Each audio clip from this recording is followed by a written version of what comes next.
Thank you, Jamie Margolin, with us here via Zoom from the United States. This is really, really powerful stuff that you have produced to share with us here, voices from all over the world.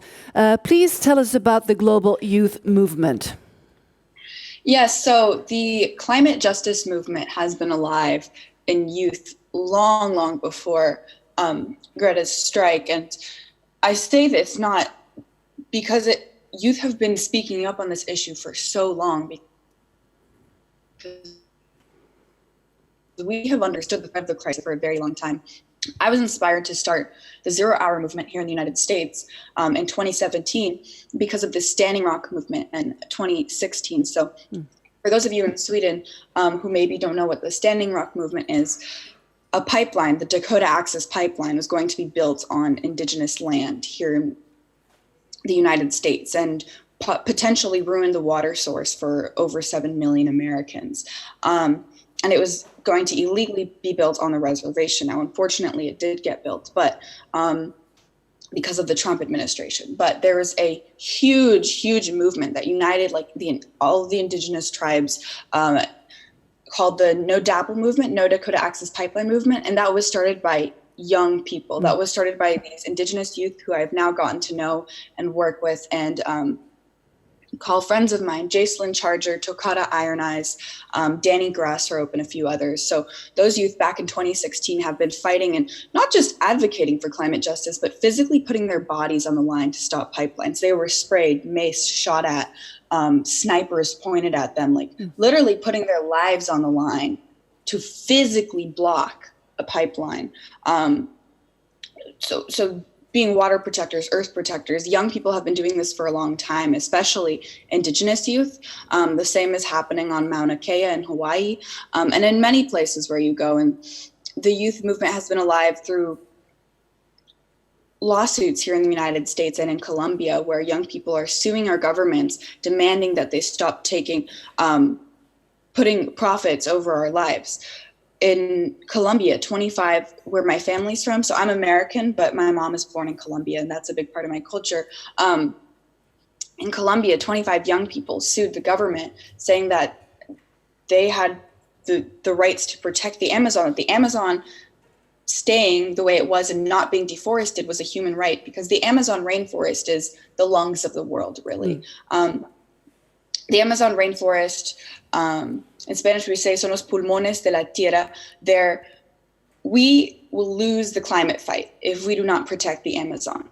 We're dead. Humanity has lost the climate fight if the Amazon gets deforested anymore, because trees are such a huge part of the process of taking carbon out of the air. And like I said, the Amazon is the lungs of the earth. So 25 young people sued the government in Colombia and won, saying that they had the legal rights and that the Amazon was supposed to be protected, and those youth won.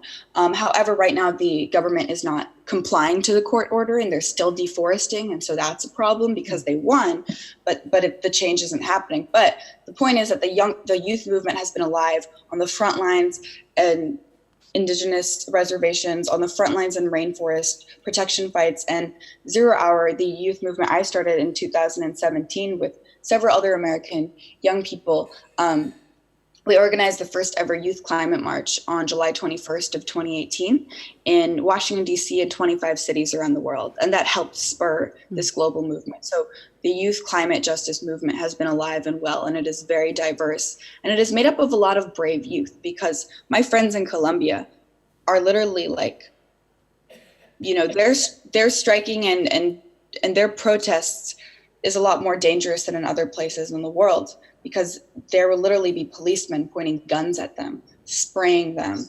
They're risking their lives, and they're still doing this. So that just really shows how brave and strong the youth movement is.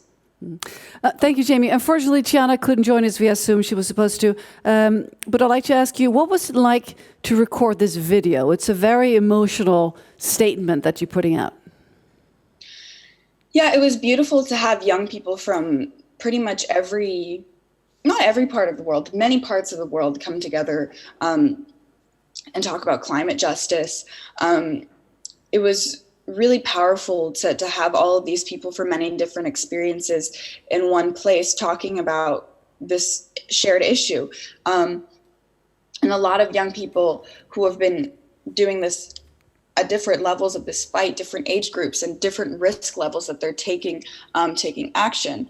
I remember, and people talking about what they needed in their own countries. So like Juan from Colombia was saying that a big part of the solution to the climate crisis was that he wanted peace in his country, because peace in Colombia is tied to the health of the rainforest. And so all of these powerful statements by all these youth was really emotional, and it really inspired me.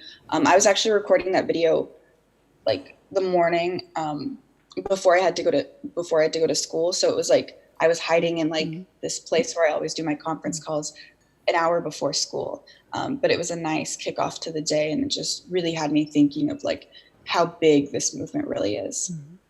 Well, thank you so much, Jamie Margolin, for joining us from the United States and for the wonderful work that you're doing. And please say hi to Tiana from us. I will. And thank you. Thank you.